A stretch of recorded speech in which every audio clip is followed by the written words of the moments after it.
You're watching Weekend at Gabe's, and I'm Weekend Gabe. This latest episode was brought to you by the good folks over at the Ghetto Flower. Use our code W@G for an exclusive 15% discount when visiting their site. Tell them I sent you. Now enjoy the show. All right, let's get into our first guest of the night. She has the new single "Back Up" that's out there. Her new album is going to be coming out later in June, and she's also going to be having a album release party at the Subterranean. It's a pleasure to introduce to the show Morgan Gold here on Weekend at Gigs. Yo, Yo, what's going on? Yeah, we got you. You got us? Yeah, I Bet. do have you. I'm so surprised this worked out. I'm always scared that web interviews are just gonna get glitchy. But Hey man, it happens to us more than you think, but we're pros at this. We've been doing this for about a year and a half oh yeah, now. We got all the tricks of the trade covered, but it is lovely to have you here with us. This is an interview that we had booked for a very long time, and we're very excited to have you. So how are you feeling? The single is out. Backup is out right now. How are you feeling? I'm feeling good, but like, there's no rest. That came out, and then it was just immediately thinking about like what's next and what's Right. next. But like, I like it that way. Keeps me busy. And by the way, can I swear on here? You Absolutely. most certainly Okay, can. this shit's been so fun. No, but like for real, like we've I mean honestly, we started making this album back in I think like February, because technically like the first song we were wait, November we did Home, right? Yeah. Wow. But that was crazy because we made the last song on the album first in November, and we didn't know what like the sound was gonna be, but we were just like, that's album shit right there. You know it. Yeah, you know it. It feels good because album rollouts are really challenging, but again, like I always feel like I need to keep myself busy. So how I'm feeling is great, but also exhausted. Yeah, Word.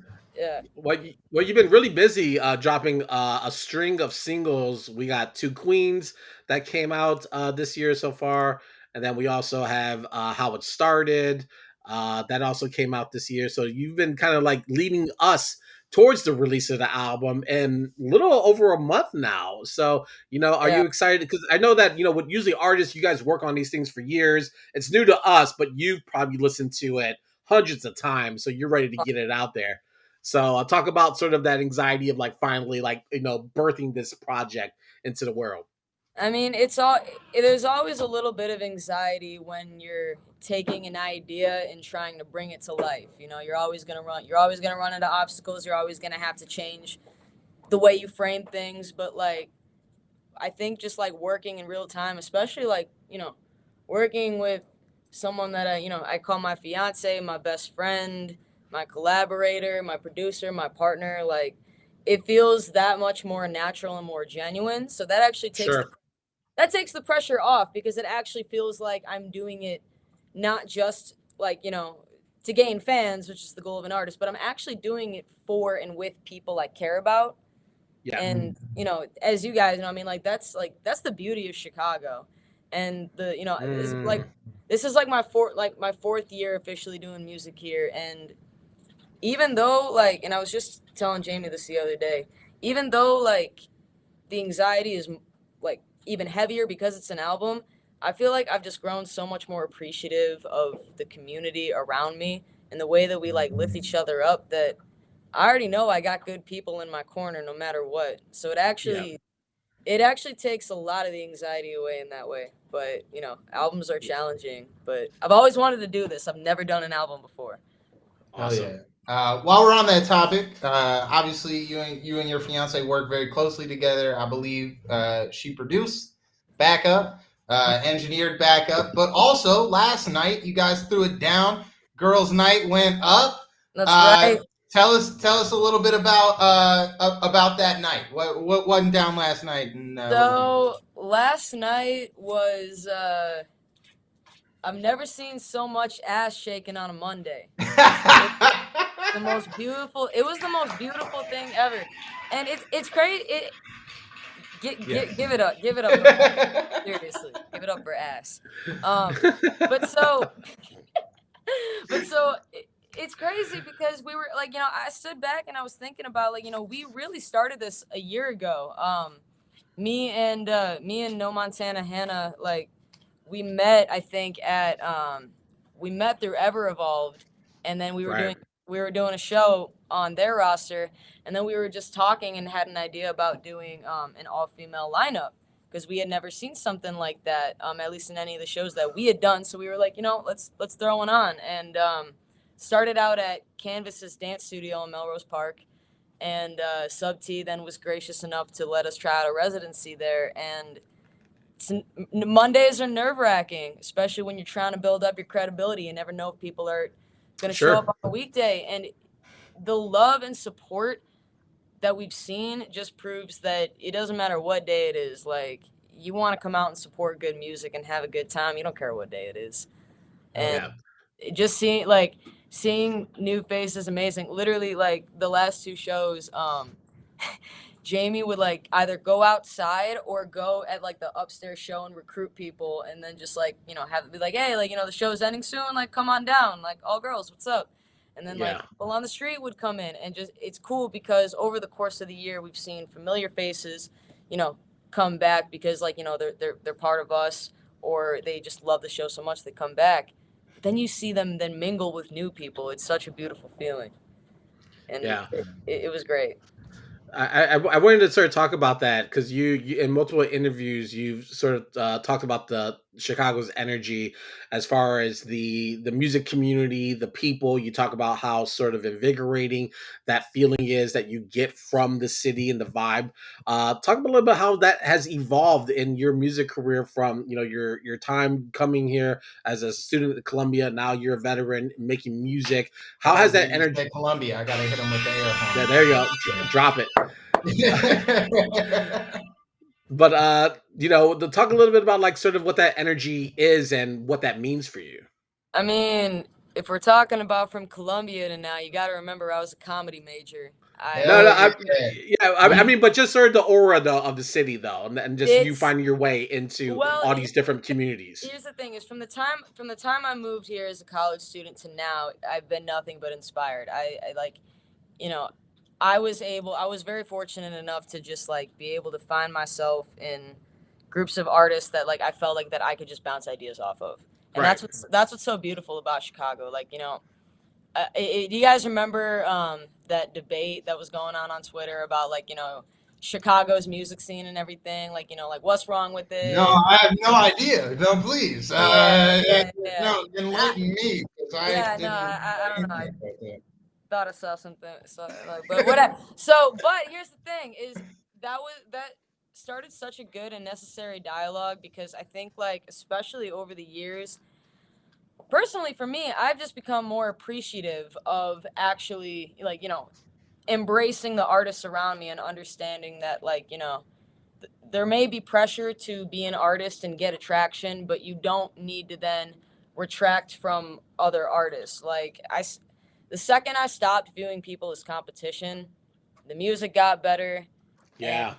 I got better. My ego got better. My heart got better. Like it's a really necessary lesson for every artist to learn. And I'm fortunate enough that being in Chicago and learning to work with people and love the people that I work with has just like motivated me. Because music should always be a celebration. You know what I mean? Like the second you don't feel like you're like making it out of pure love and out of like real experiences, like it just then like becomes a chore. So yeah. And I feel like too, like because I don't like I heard that Chicago, which I kind of agree with, doesn't have that big of like a label presence as would like New York, LA, Atlanta.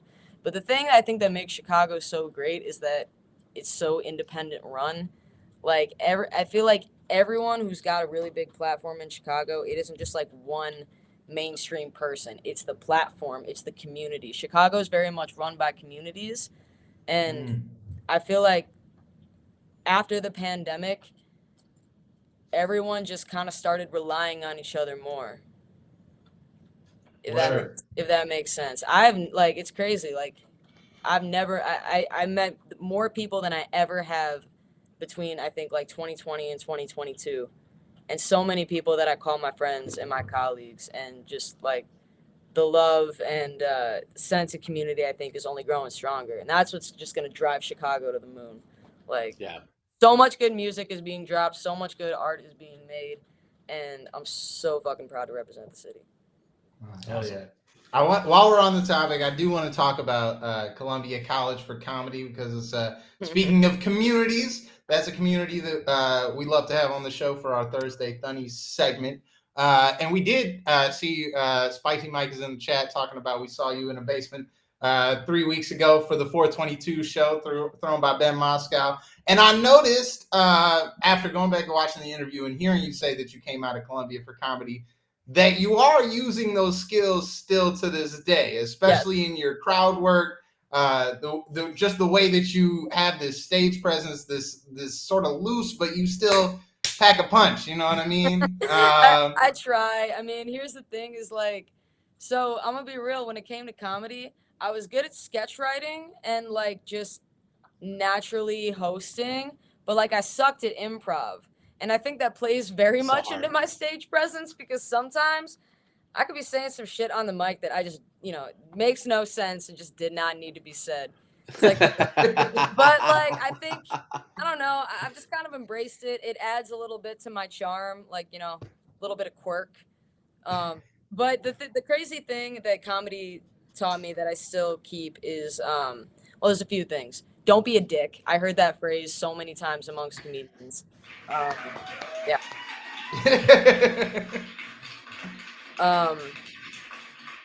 Columbia has this really corny saying, but it's very true. Go before you're ready.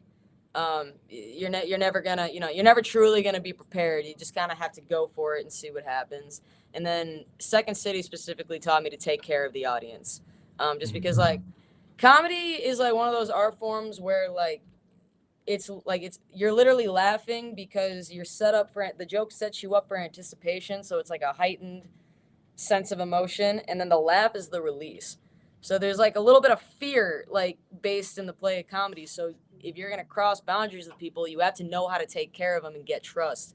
That's why I really take being on stage seriously, and why I love performing is because that kind of connection, that kind of bond between people, like that's you can't replicate that on like an Instagram ad. No fucking way. Like, right. So I try, keeping that aspect like alive and well too, and just like remembering that trust between me and the audience is the most important thing. Like, yeah. You've been writing and journaling since you were a child. I heard a story that you did. I think at like age of 10 for like Christmas or a holiday, you were given like a book of journals. Yeah. And Yeah. you were just began journaling and writing lyrics. Like what was the motivation for your family or whomever to give you the journals? What did they see inside you that they were like, hey, this is something that you're strong at, and if you keep working on it, you can be really great at it?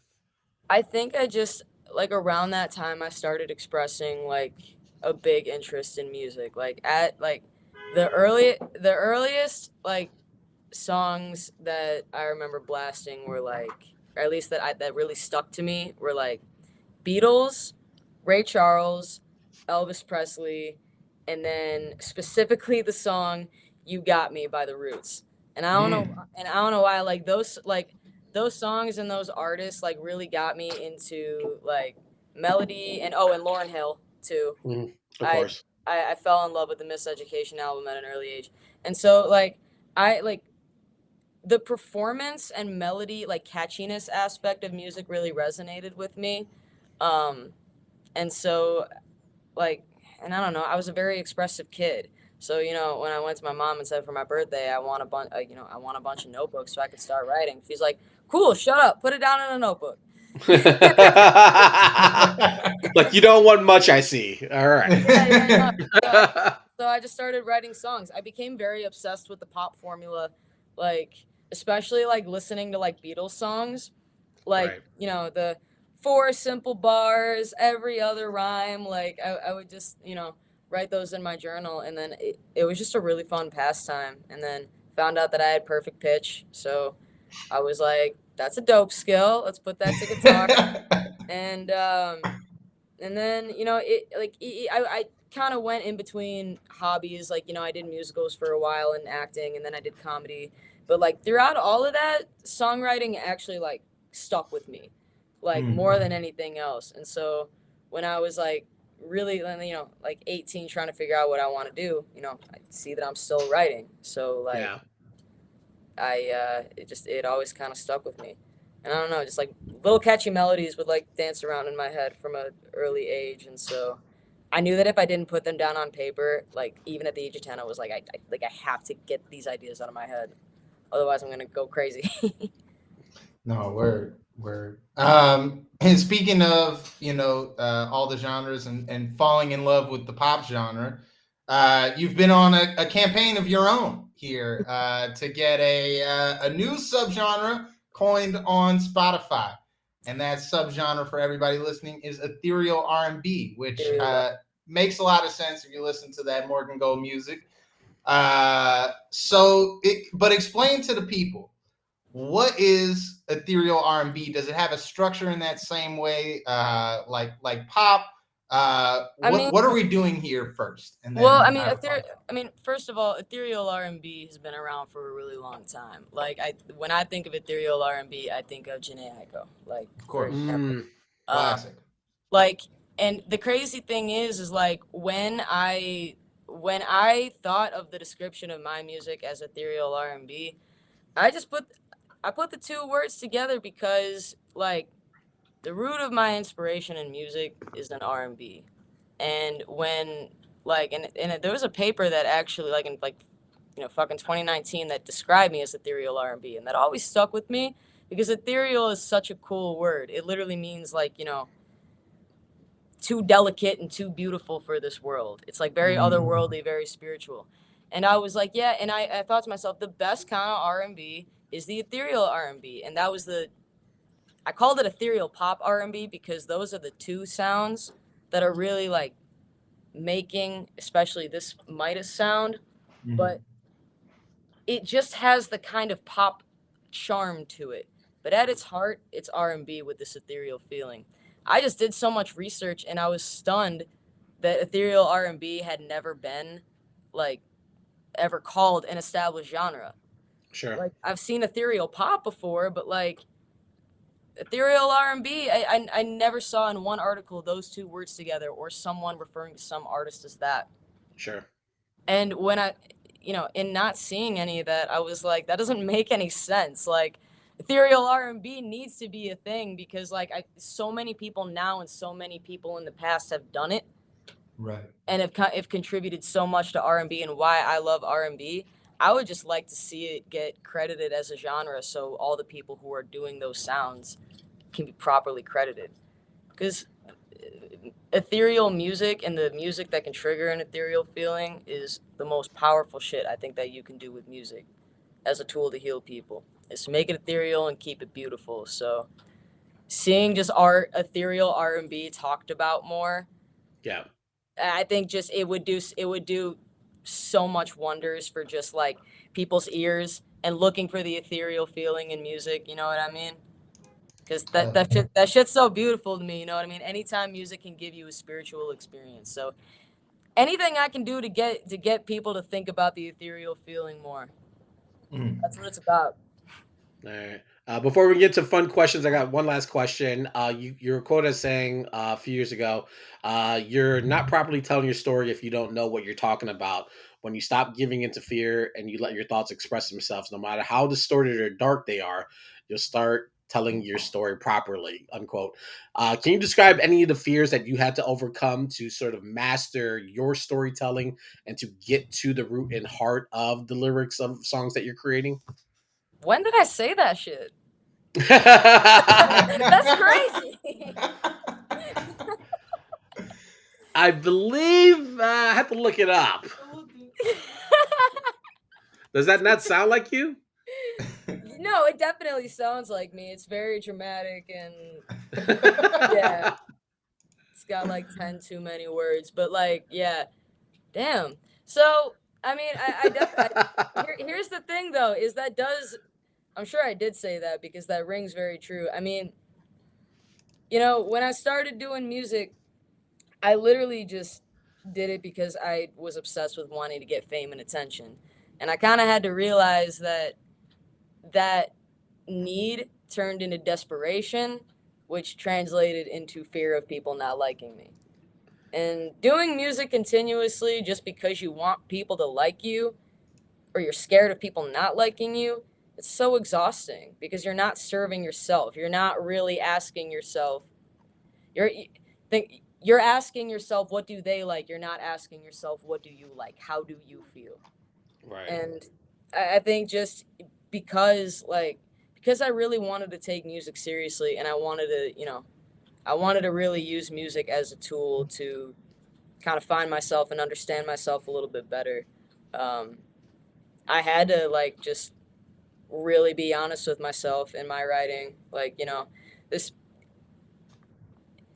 when you're thinking too about being an artist and trying to represent yourself as a brand, that can be scary too because you're I want to look good for the public. I want to look a certain way, but you also have to let go of that fear of being judged. Because at the end of the day, we're on a there are 7 billion people on this planet. We're not going to please everybody. Not everyone's going to like what they see. But learning to just dig deep enough to accept yourself for who you are and lead with love and do some good, that's when you start making music that makes you feel good. Absolutely. And you start doing it for the right reasons, if that makes sense. That was from the Dope Cuz We Said article. I'm not sure when it was dated, but I put the link in there if you ever want to revisit that. So it's funny that you said that because I feel like anytime I've ever done an interview with an outlet, but they would just have me type the answers and send it back in an email. If you think that I'm a wordy and chatty person now, if I have a notebook and no one can stop me, I'm going to say the most dramatic shit. I will word that up just because I can. Right. So, yeah, no, that makes a lot of sense. All right. All right. I got a fun question, but before I get there, let's preview the new album. It's called Midas. We know this from your Instagram post. I found the myth interesting. It has this obvious level of affluence, King Midas, but also this level of tragedy. He turns his daughter into gold. In 3 sentences, give us what we can expect from Midas. 3 sentences. It's funny. Okay, so wait, 3 sentences or 3 words? 3 sentences, but if you got 3 words, that's cool too. Shit. Why don't I just pull up my press release and borrow?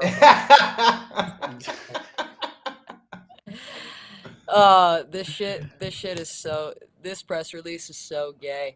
But so here, I'm gonna give you the first sentence. It's a really cool quote. A delicate, ethereal experience. That's a good sentence right there.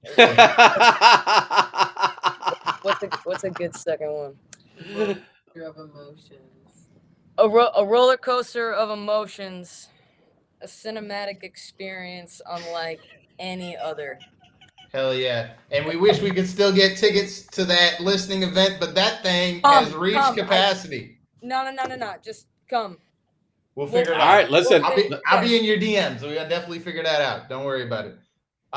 Okay, last thing we want to do, we like to have some fun here on the show. So I came up with a segment this morning, and it sounded really good when I came up with it this morning. But now that I say it out loud, it might be a little different. This segment is called Gold or Fool's Gold. Okay, here we go. We are going to get into a lot of different topics. And I'm going to just spit out a word or a phrase, and you can tell me if that's gold or that's fool's gold. Fuck yeah. Okay. All right, so we're going to start real easy. Dogs. Gold or fool's gold? Gold. Golden. We love to hear it. Crypto. Gold or fool's gold? Fool's gold. It still scares me. Dog on stream. That's what we love to see. That's what we get a Gabe's exclusive. This is loose. Love it. We love it. We love it. Something me and Gabe have been talking about a lot here on the show lately. Arby's, gold or fool's gold?